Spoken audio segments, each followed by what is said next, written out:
Você sabe qual o rumo que o universo está tomando? Será que é possível viver para sempre? No programa de hoje nós vamos entender o que a Bíblia ensina sobre o futuro deste mundo e como nós podemos ter a esperança diante da difícil realidade que nós vivemos nesse momento. E agora, Escola Bíblica.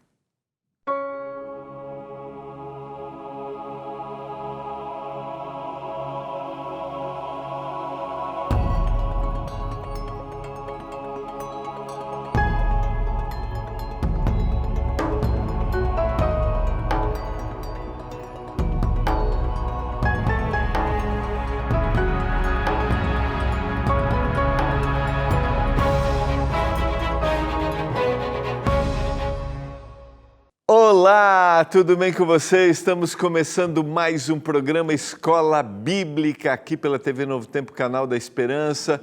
Nosso último programa de 2023. E é também nosso último programa desta temporada, A Origem de Tudo. Alegria foi um privilégio poder ter estado com você mais um ano estudando a Bíblia, estudando a Palavra de Deus, conversando um pouquinho com você e motivando você a conhecer os planos que o Senhor tem através das revistas que a Novo Tempo produz, que são guias de estudos que nos conduzem à Palavra. Muito obrigado por sua companhia, obrigado porque você está aí, você senta, você ouve, você pede, você que é um aluno da Escola Bíblica, obrigado, porque o objetivo da Escola Bíblica é formar alunos através da Bíblia. E eu quero te motivar, se você ainda não é um aluno da Escola Bíblica, faça contato com a gente, ligue agora 0 Operadora 12 21 27 31 21 e peça seu guia de estudos. Nós estamos concluindo a temporada A Origem de Tudo, mesmo que você esteja assistindo hoje, você pode pedir esse guia, mas dá uma passadinha lá no nosso site, o novotempo.com/escola bíblica, novotempo.com/escola bíblica, e dê uma olhada no nosso cardápio, do que a gente tem para te oferecer, vários temas, várias revistas que são produzidas para que você entenda que Deus tem propósitos para todas as áreas da nossa vida. Você também pode mandar uma mensagem para o nosso WhatsApp, é o 12982 44 44 49. 82 44 44 49. Peça seu guia de estudos, A Origem de Tudo, e se você tiver um outro tema que você queira aprender, queira estar crescendo, educação financeira, temas interessantes sempre para o início do ano, sentimentos, lidando com as emoções, educação de filhos, pais preparados, filhos de caráter. Você tem também para adolescente, para criança, vale a pena você dar uma passadinha lá. Olha, e a partir de segunda-feira nós vamos começar uma nova temporada e a gente vai trabalhar com você um tema através da nossa instrutora bíblica virtual que você vai poder estudar. Então, a partir de segunda-feira, o tema de espiritualidade. E eu espero por você. Bom, vamos concluir hoje, quero começar o programa de hoje, porque amanhã tem algumas pessoas muito queridas que fazem aniversário, que têm contato com a gente aqui, né? Então, quero mandar um abraço para a Denise. Feliz cumpleaños a Denise, que é diretora do Entre Família em Espanhol, que é a noiva do nosso diretor, aquele que conduz a gente aqui. Feliz cumpleaños, Denise, que Deus te bendiga todos os dias, todos os dias. E também quero mandar um feliz aniversário para a Jaque, que trabalha aqui no camarim. Não é fácil fazer aniversário dia 29 de dezembro, não. Sabe por quê? Já ganha um presente só, e já diz assim, esse aqui já é de Natal e de aniversário. E aí já entra na festa de Ano Novo, não ganha festa, mas é um dia especial, tá bom? Vamos orar a Deus para que o Senhor nos dê iluminação neste momento, ao abrirmos a sua palavra mais uma vez. Vamos orar? Pai do céu, muito obrigado porque o Senhor tem estado conosco e nos dado o privilégio de estudarmos a Bíblia. Ao longo desse ano, Tivemos inúmeros estudos, reflexões sobre a Tua Palavra em várias dimensões, várias áreas, e a gente percebe que o Senhor quer que a gente seja feliz na totalidade. Pai, que as reflexões de hoje nos façam olhar para o futuro com esperança, apesar de situações tão adversas, tão desafiadoras que nós temos passado nesse mundo.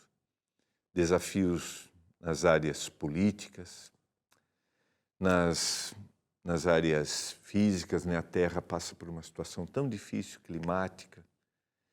Nas áreas sociais, que o Senhor faça com que, através da Tua Palavra, a gente olhe e tenha certeza que um dia o Senhor vai recriar essa terra e nós viveremos num lugar onde não haverá dor e sofrimento. Abençoa cada um dos nossos telespectadores, eu te peço em nome de Jesus. Amém. Quero convidar você, se você tem seu guia de estudos, nós chegamos no nosso último tema, só vou mostrar aqui para você, que é o tema da recriação, de volta às origens. Vou mostrar aqui para você, se você tem aí o seu guia. Não esqueça, olha, dá uma olhadinha aqui, de volta às origens. Não esqueça de dar aquela olhada sempre no final de cada estudo. Nós temos aqui as perguntas para você preencher, tá? E você vai colocar aqui, ó, que você tem algumas orientações para você preencher e enviar para a gente, ou fazer isso por e-mail também, para você receber, está aqui, ó, teste final, você receber o seu certificado, tá bom? Cada pessoa que conclui o nosso guia, em cada guia recebe o seu certificado, está aqui. Na sequência você tem as perguntinhas, tá? Deixa eu mostrar aqui, ó. Eu falei algumas vezes aqui ao longo da temporada que estão as perguntas, são de múltipla escolha. Você responde, envia e vai receber como o guia de estudos, você vai receber gratuitamente na sua casa o seu certificado, tá bom? Então não esqueça, nosso objetivo sempre é poder te motivar a ser um aluno da escola bíblica. Quanto isso custa? Não custa nada. O objetivo nosso é ensinar a palavra. Lembrando que todos os nossos guias têm um patrocínio dos nossos Anjos da Esperança, que são os doadores mensais. Obrigado a você que é um Anjo da Esperança.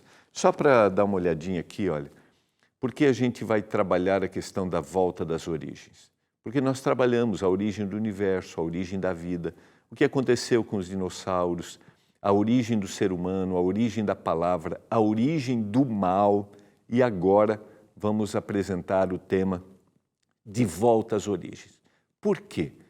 Porque quando a gente olha de uma forma lógica, sistemática, nós não podemos ou não deveríamos ficar com a ideia de que estamos por um acaso, nós aqui na Terra, né? Por um acaso a nossa vida não tem um propósito, não tem um significado, a nossa identidade, os laços os relacionamentos que a gente cria, eles têm que ter um sentido, têm que ter uma razão por que eles existem.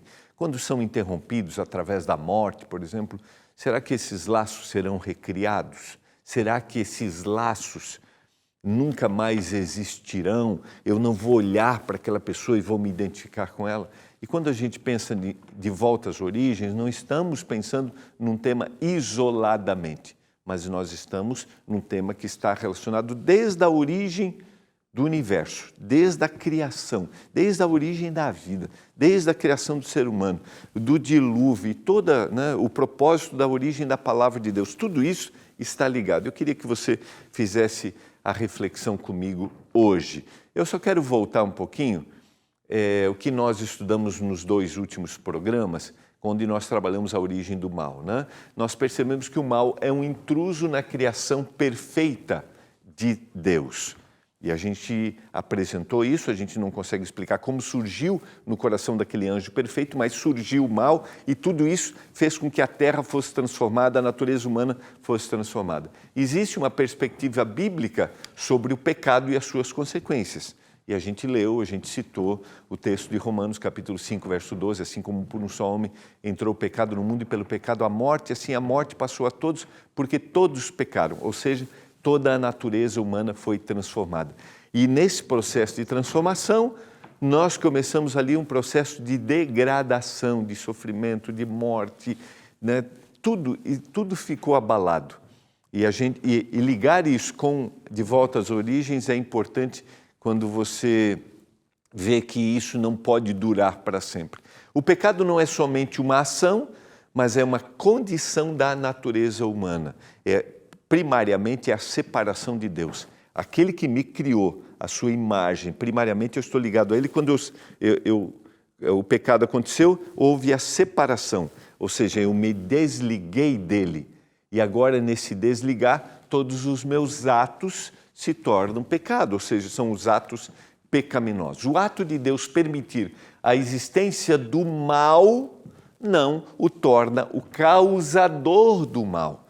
Por isso, a gente não olha para o Senhor, né? E é natural, quando vem a dor e sofrimento, a gente sempre pergunta, por que, Senhor? Por que o Senhor deixou isso acontecer?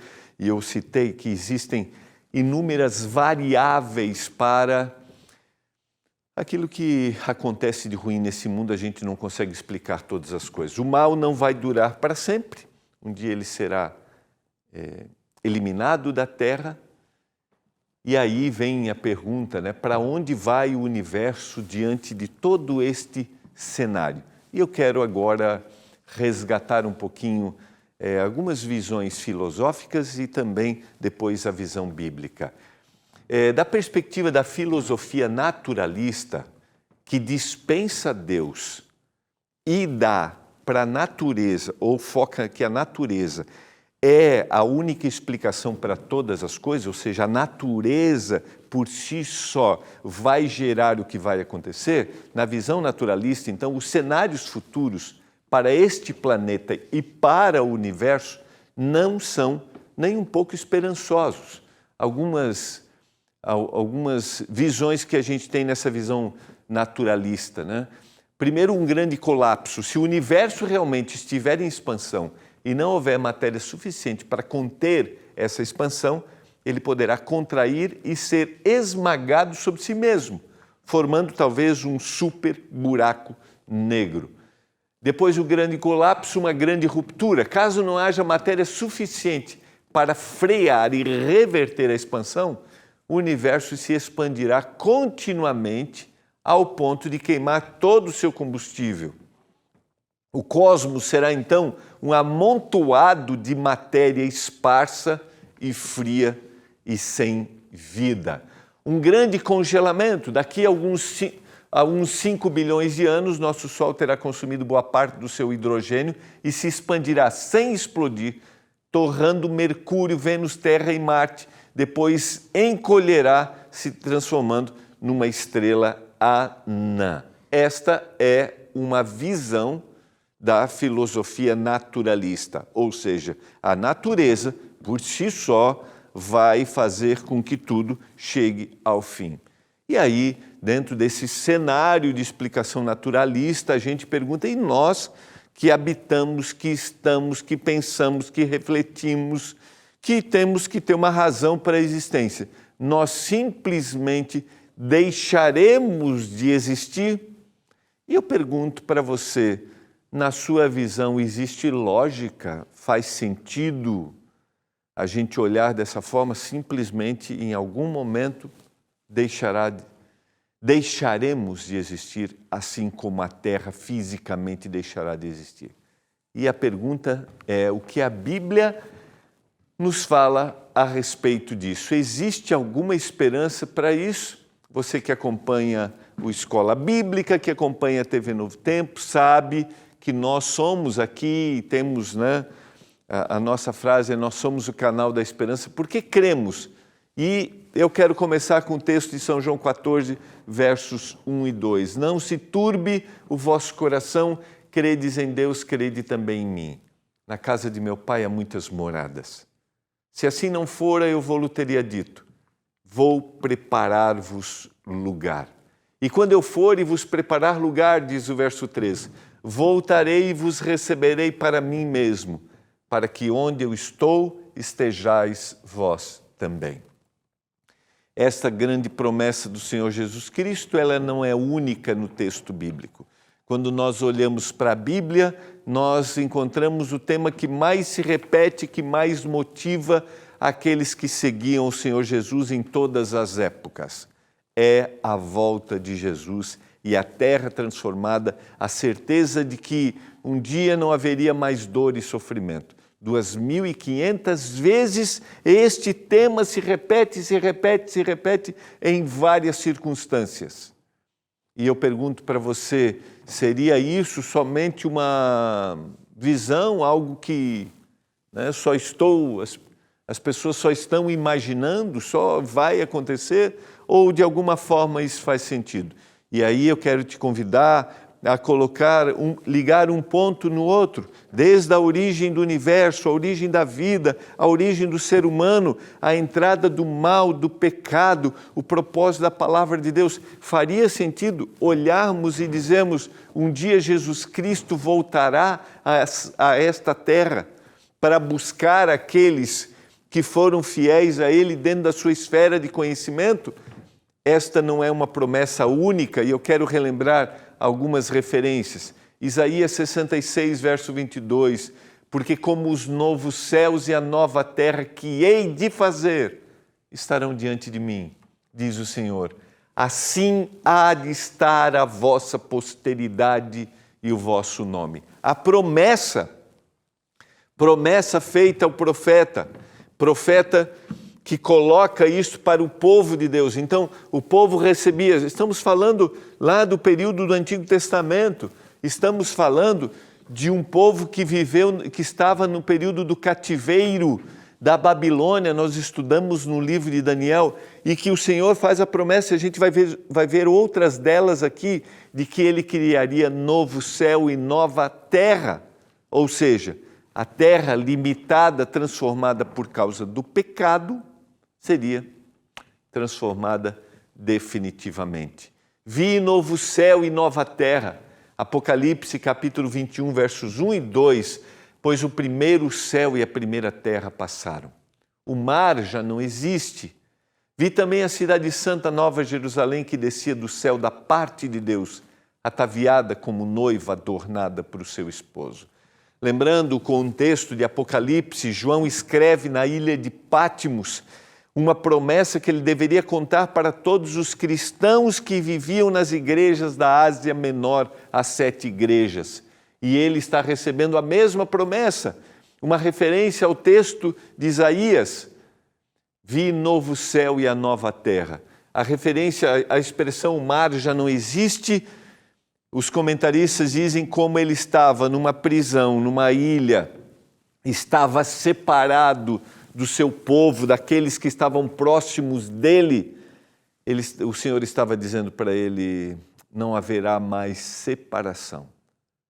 E talvez aqui seja particularmente, na minha visão, a grande esperança, porque a coisa mais triste que existe no rompimento de um laço é a perda do companheirismo. E João havia rompido esses laços com os seus irmãos na fé e ele estava separado.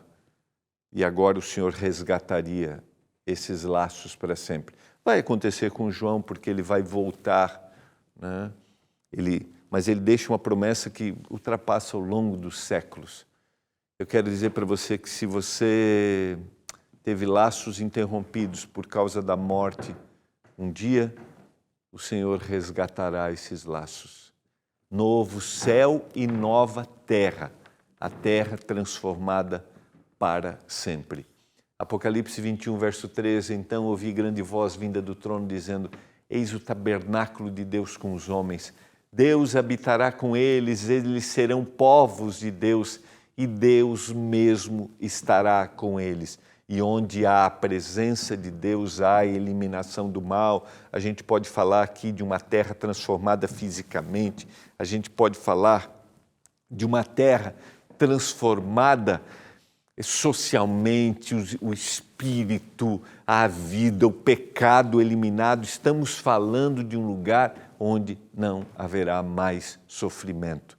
Estamos falando do Éden restaurado, daquele lugar que o Senhor propôs quando a gente começa a ler o livro de Gênesis, os 2 primeiros capítulos.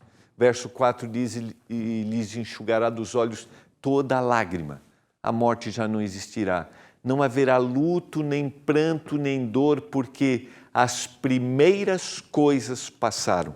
Ou seja, toda aquela dor, todo aquele sofrimento, aquilo foi restaurado. Eu já citei aqui em algum momento que quando a gente lê os 2 primeiros capítulos de Gênesis, nós estamos lendo de um ambiente perfeito, que são os 2 primeiros capítulos da Bíblia. E quando a gente lê os 2 últimos capítulos do Apocalipse, nós estamos lendo outra vez o ambiente perfeito, a renovada. Neste período, dentro da descrição, depois do capítulo 2, a partir do capítulo 3, até Apocalipse capítulo 21, até Apocalipse capítulo 20, nós temos uma terra que vive em convulsão com problemas sociais, políticos, físicos, e a gente tem uma série deles. E agora temos finalmente a restauração desse ambiente. E aquele que está sentado no trono disse, verso 5 de Apocalipse 21, eis que faço nova todas as coisas. E acrescentou, escreve, porque estas palavras são fiéis e verdadeiras. Estou falando para você que talvez não tenha esperança, se estou falando para você que precisa olhar para que coisas novas aconteçam, estamos vivendo os últimos dias, as últimas horas de 2023 e sempre a gente olha para o novo ano pensando assim, eu espero coisas novas. Eu não quero ser pessimista, não, mas eu quero encher seu coração de esperança, mesmo que dor e sofrimento se repitam ao longo da história e elas se repetirão enquanto estivermos aqui. Um dia, finalmente, nós teremos um novo ano. Um dia, finalmente, nós não teremos só um novo ano de tempo. Um dia nós teremos uma nova terra, uma nova circunstância. É lógico que eu olho para 2024 e eu me animo, novas oportunidades, mas, infelizmente, o que vai transformar, ou felizmente, né? Infelizmente, no sentido de que os problemas se repetirão, mas o que vai transformar esse mundo será a volta de Jesus. A terra que finalmente será renovada. 22, verso 2 de Apocalipse diz que no meio da sua praça, de uma outra margem do rio, estará a árvore da vida, que produz 12 frutos, dando o seu fruto de mês a mês. E as folhas das árvores são para a cura dos povos. Nós citamos isso quando estudamos o Apocalipse, a árvore da vida que foi interrompida, dificultado o acesso, eliminado o acesso quando o pecado entra, porque não poderia se perpetuar o mal, o homem pecaminoso agora viver eternamente, não. Lá foi privado o homem de ter acesso, mas o Senhor devolve. E o Senhor devolve aqui a vida eterna para o homem. Condicionalmente, o homem, mais uma vez, agora tem a imortalidade. E a condição é estar ligado ao Senhor Jesus. E eu gosto muito da referência de que as folhas da árvore da vida, elas são para a cura dos povos. Não haverão mais diferenças de povos, etnias. Infelizmente, nós vivemos um ano de manifestações, de conflitos, de guerras, mais uma vez, de separação de etnias, de povos. Na nova terra, nós seremos um só povo. Por isso que hoje eu devo olhar para todas as pessoas, não importa quem elas sejam, e eu devo olhar e dizer assim, um dia eu vou viver com ela eternamente. Um dia nós seremos um só povo, não haverá mais divisão, não haverá mais separação. E isso começa aqui. Mas, infelizmente, no coração do homem, o egoísmo, a sua visão radical, a sua visão pessoal, faz com que nós hoje vivamos separadamente. O lobo e o cordeiro pastarão juntos, o leão comerá palha como boi, pó será comida da serpente, não se fará mal nem dano algum em todo o meu santo monte, diz o Senhor. Ou seja, o efeito do pecado que trouxe consequências para toda a natureza, para todos os animais, não só para o ser humano, tudo isso será eliminado e não se fará mal algum, não se fará mal e nem dano algum, porque a terra está transformada. Apocalipse 22, verso 12, eis que venho sem demora e comigo está o galardão que eu tenho para retribuir a cada um segundo as suas obras. Apocalipse capítulo 22, verso 12. Segundo as obras foi, ou seja, a vida que ele teve por reconhecer, por estar com o Senhor Jesus. Ele viveu de forma diferente. Por isso, abençoados, bem-aventurados aqueles que lavam as suas vestiduras no sangue do Cordeiro, para que lhes assista o direito à árvore da vida e entrem na cidade pelas portas. Mais uma vez, eles têm o direito através do sacrifício de Jesus e quanto eles aceitaram, eles têm o direito a viverem eternamente. O fim, na verdade, será um recomeço. É isso. O fim, a terra transformada, voltar às origens, ao propósito que o Senhor tinha ao criar Adão e Eva, o jardim. O fim é voltar àquele momento. O fim, ou seja, a terra que agora não será mais do jeito que é, não pode ser olhada como muitas vezes nós olhamos amedrontados. O fim deve ser olhado com esperança. E a minha pergunta para você neste momento é: como você olha para o fim? Esses dias, uma pessoa muito querida que perdeu uma outra pessoa falou assim: por que Jesus não vem logo? Por que Jesus não vem logo? O Senhor ainda dá oportunidade. O Senhor ainda dá o tempo. Eu não posso olhar para a dor e sofrimento desse mundo e dizer: o Senhor abandonou, o Senhor esqueceu, o Senhor é a causa de tudo. Não. O tempo nós não sabemos, mas nós sabemos que Ele virá. Ele virá e não tardará. Você crê nisso? Eu creio. E eu quero orar por isso. Pai do céu, obrigado pela promessa que nós temos e que o Senhor voltará a esta terra. A terra será renovada, transformada e nós voltaremos às origens, num lugar onde não haverá mais dor, sofrimento, em um ambiente perfeito, um ambiente em que o pecado nunca mais se levantará, porque nós saberemos as consequências que ele trouxe. Nos ajude a crermos nisso e eu oro por aquele que talvez não aceite, não acredite, eu oro para que o Espírito toque no coração dele. Em nome de Jesus, amém. Um feliz ano novo para você e a gente se encontra na segunda-feira, em 2024. Até lá.